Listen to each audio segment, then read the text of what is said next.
Nah, bismillahirrahmanirrahim. Assalamualaikum warahmatullahi wabarakatuh. Waalaikumsalam warahmatullahi wabarakatuh. Perkenalkan, nama saya Syera Faza Fatia Dewi dengan NIM 23108030138 dari Prodi Manajemen Keuangan Syariah Fakultas Ekonomi dan Bisnis Islam. Jadi di kesempatan kali ini saya akan membahas materi mengenai pajak dan zakat.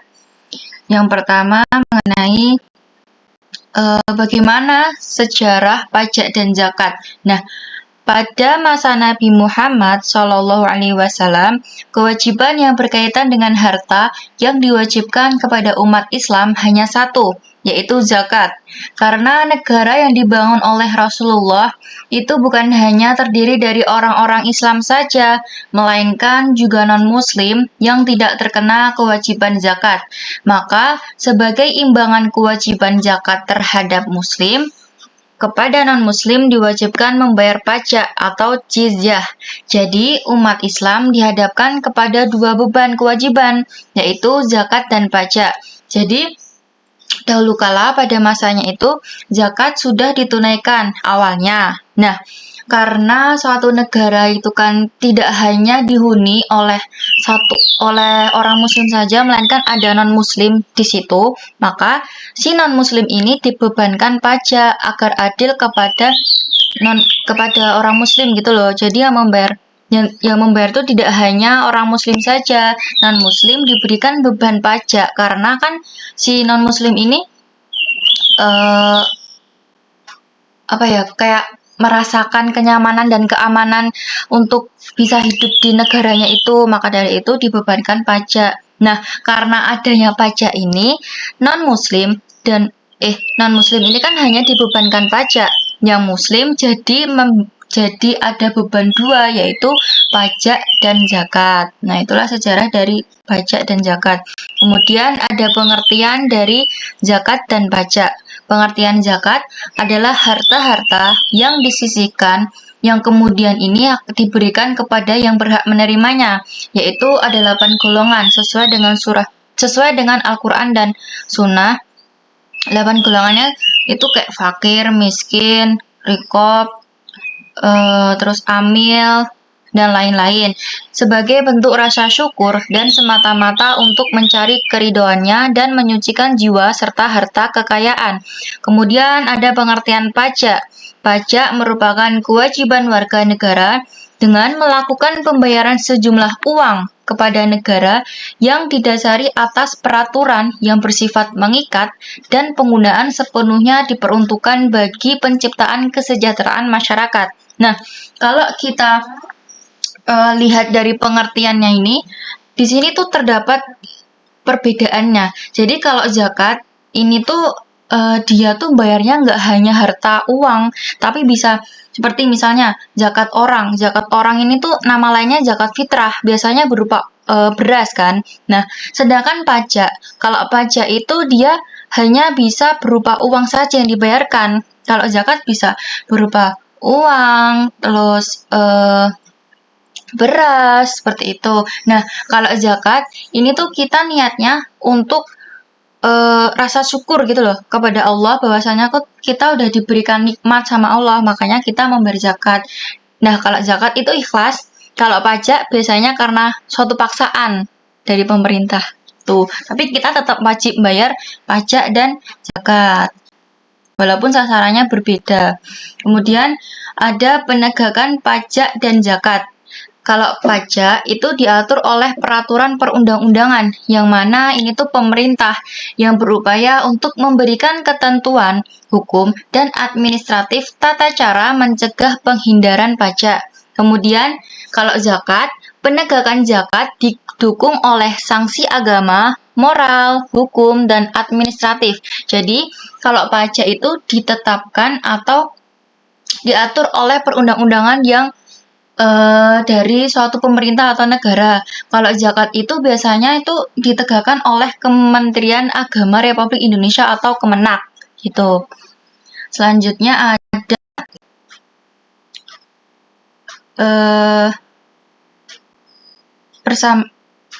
Sebentar ya. Kok ngelet.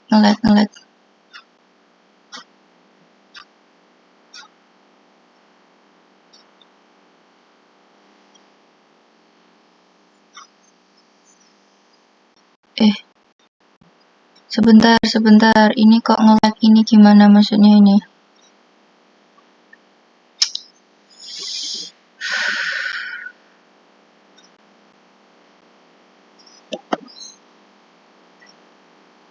Sebentar. Sebentar.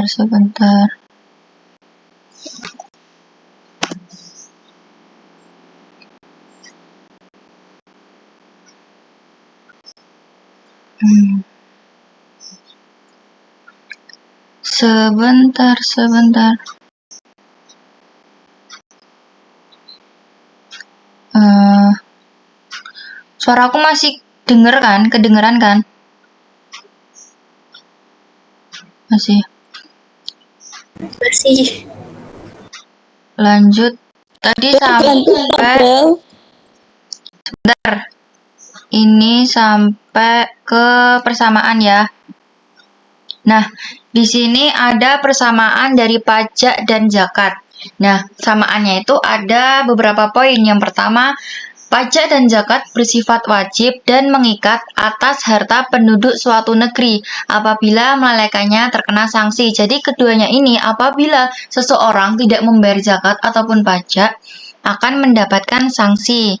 Nah, terus keduanya zakat dan pajak harus disetorkan pada lembaga resmi agar tercapai efisiensi penarikan keduanya dan alokasi penyalurannya. Dalam pemerintahan Islam, zakat dan pajak dikelola oleh negara. Kemudian, tidak ada ketentuan memperoleh imbalan materi tertentu di dunia. Yang terakhir persamaannya yaitu dari sisi tujuan ada kesamaan antara keduanya, yaitu untuk menyelesaikan problematika ekonomi dan mengentaskan kemiskinan yang terdapat di masyarakat. Kalau ada persamaan, pasti ada perbedaan. Nah, di sini ada beberapa juga banyak poin perbedaan pajak dan zakat. Yang pertama bisa dilihat dari nama dan indikasi makna. Zakat ditunjukkan sebagai kesucian dan keberkahan. Sementara pajak memiliki makna tersirat adanya pemaksaan, pemungutan, estimasi, dan kewajiban. Jadi, zakat ini tuh kita tuh ikhlas untuk mencari keberkahan, keridhaan dari Allah Subhanahu wa taala. Tetapi kalau pajak itu biasanya kita karena dipaksa gitu loh, keterkaitan gitu. Terus kalau dari substansi dan sasaran. Substansi zakat adalah ibadah dan ungkapan rasa syukur. Seperti tadi, kita tuh bayar zakat karena ikhlas untuk mencari ridhonya Allah. Kalau sedangkan pajak adalah sebatas kewajiban pada peraturan negara. Kemudian dari penentuan besaran zakat dan pajak. Zakat ditentukan oleh nisyab dan haul, yaitu bersifat mutlak. Zakat kan sifatnya mutlak ya. Jadi zakat niaga udah ditentuin dari dulu. Zakat fitrah besarnya udah tahu kita besar berapa.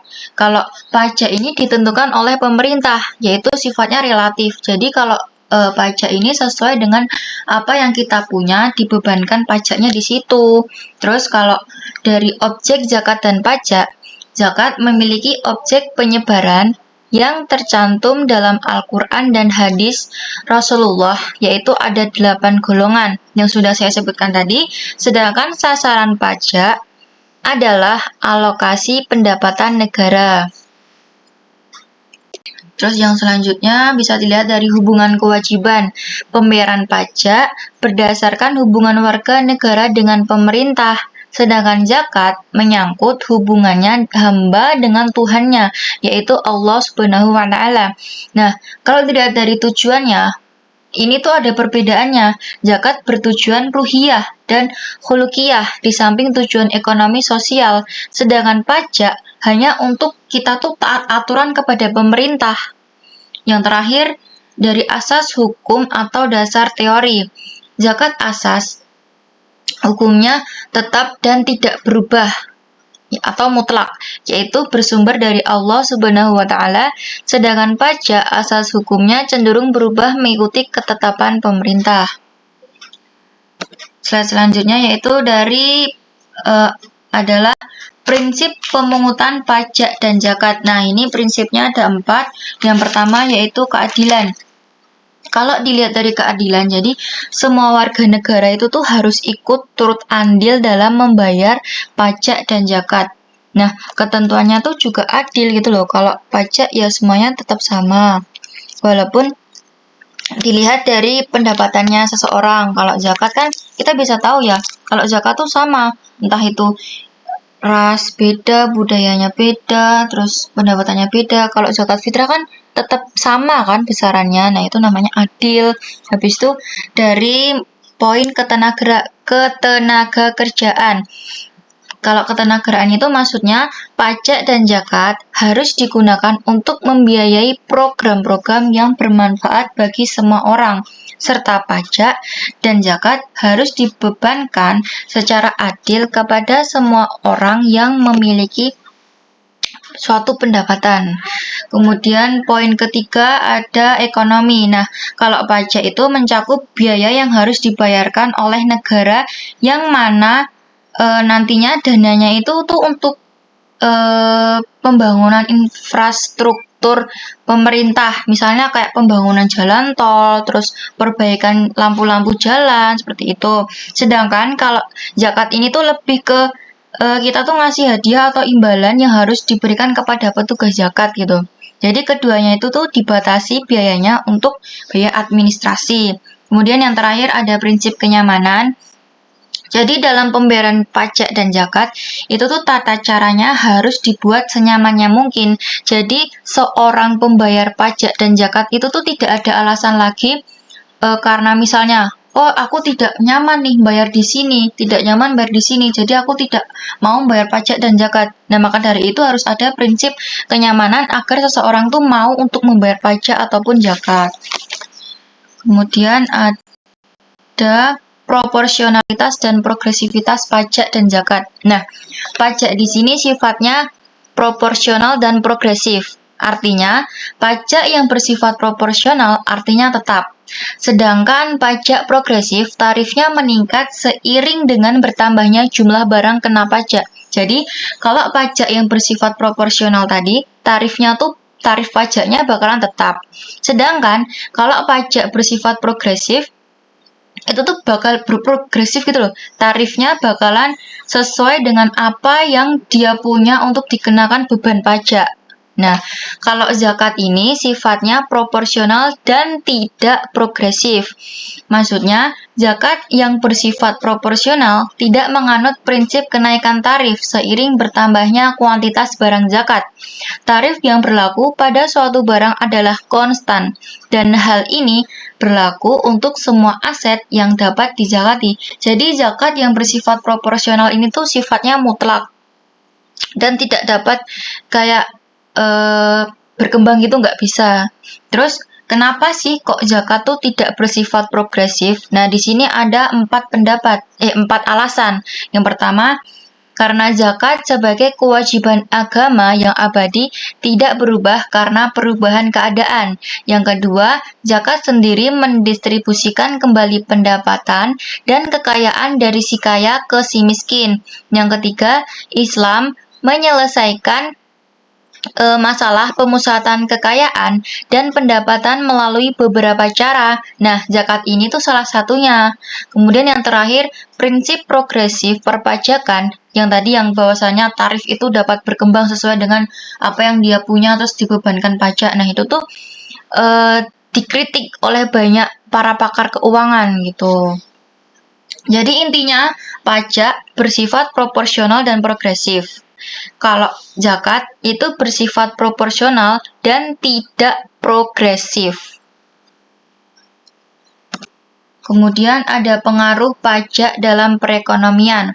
Pajak yang dipungut akan menambah biaya bagi sebuah perusahaan, sehingga pajak akan mempengaruhi besaran keuntungan perusahaan. Dalam artian, pajak ini dapat meningkatkan biaya. Saat pajak penjualan dikenakan, maka keuntungan mengalami penurunan. Besaran penurunan keuntungan dipengaruhi oleh besaran pajak penjualan yang dikenakan kepada perusahaan. Dengan demikian, agar keuntungan produsen tidak menurun karena adanya pajak penjualan tadi, maka produsen biasanya memindahkan beban pajak penjualannya kepada konsumen. Nah, hal yang menunjukkan bahwa telah terjadi distorsi dalam perekonomian adalah adanya surplus yang tidak dinikmati baik oleh produsen maupun konsumen. Hal ini yang dalam bahasa ekonomi dikenal dengan bobot mati atau deadweight clause. Bobot mati menunjukkan bahwa pajak telah menimbulkan efisiensi di dalam perekonomian. Jadi, simpulannya tuh pajak itu tuh berpengaruh dalam perekonomian, bisa pengaruh positif dan negatif.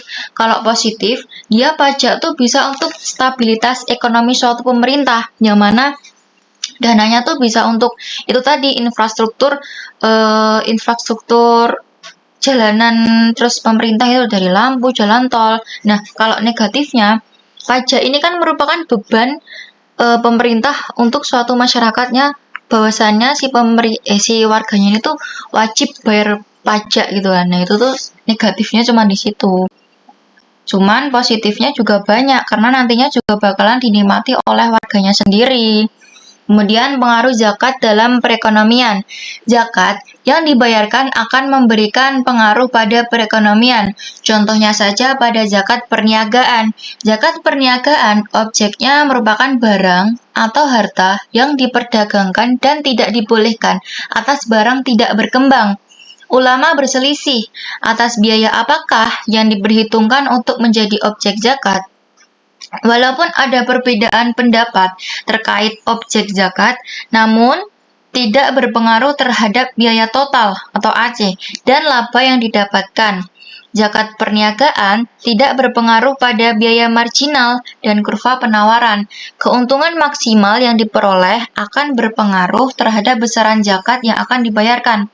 Makin besar laba yang diperoleh, maka akan besar juga zakat perniagaan yang harus dikeluarkan. Kemudian, zakat yang dipungut tidak akan memberikan dampak pada keseimbangan permintaan dan penawaran. Kondisi ini cenderung berbeda dengan pajak yang dibebankan, di mana pajak akan menimbulkan pergeseran pada kurva penawaran. Sama sih sebenarnya pengaruh zakat dalam perekonomian sama pajak tuh juga ada pengaruh positif dan negatif. Kalau zakat dia tuh bisa untuk mengurangi kesenjangan sosial. Kan kita kan kalau misal bayar zakat fitrah, biasanya kan dibuat ke orang-orang yang kayak membutuhkan gitu kan. Itu kan sama aja kita membantu. Nah, itu pengaruh positifnya tuh kita bisa meminimalisir adanya kesenjangan sosial. Nah, yang terakhir ada hubungan pajak dan zakat. Dengan diadopsinya kewajiban zakat dan pajak, terdapat pemahaman yang berbeda-beda tentang hubungan antara zakat dan pajak. Ada yang berpendapat keduanya memiliki hubungan substitusi, sedang lainnya berpendapat keduanya pajak dan zakat ini memiliki hubungan eksklusif satu sama lainnya. Nah, di sini ada 3 pendapat. Yang 2 ini pendapat para ulama. Yang pertama, pendapat pertama menyatakan bahwa kewajiban pajak dan zakat bisa saling menggantikan. Hal ini berarti bahwa kalau seseorang sudah membayar pajak, maka tidak diwajibkan untuk membayar zakat. Begitu pula sebaliknya. Nah, pendapat yang pertama ini tuh banyak diperselisihkan karena di sini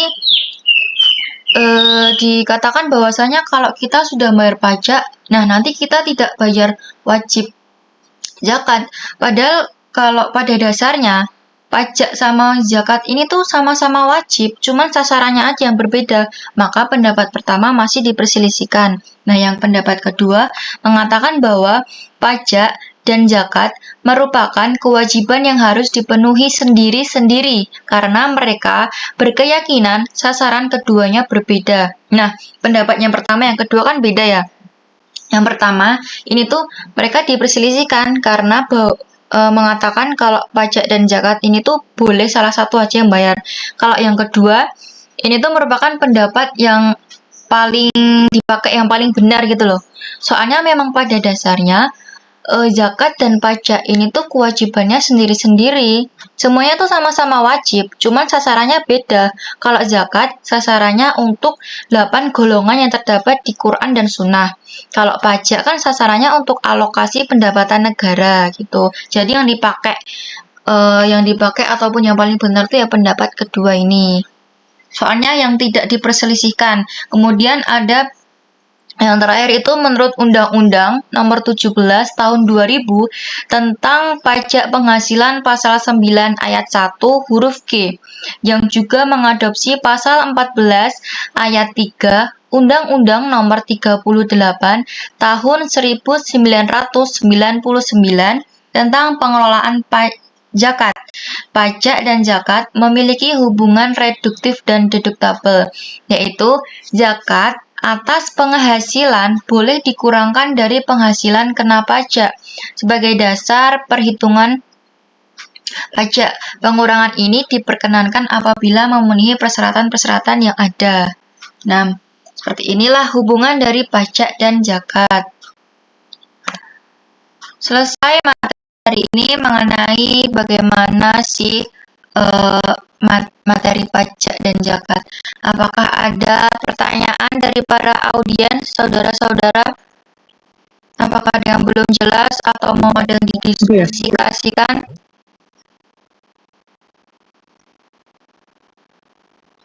Apakah ada pertanyaan? Tidak. Sudah cukup?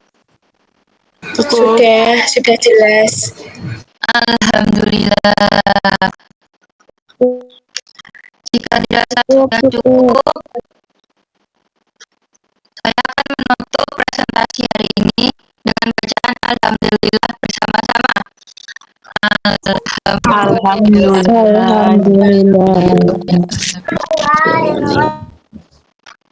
Terima kasih atas waktunya para audiens, saudara-saudaraku sekalian. Kurang lebihnya saya mohon maaf. Semoga materi pajak dan zakat ini bisa memberikan manfaat kepada kalian semua.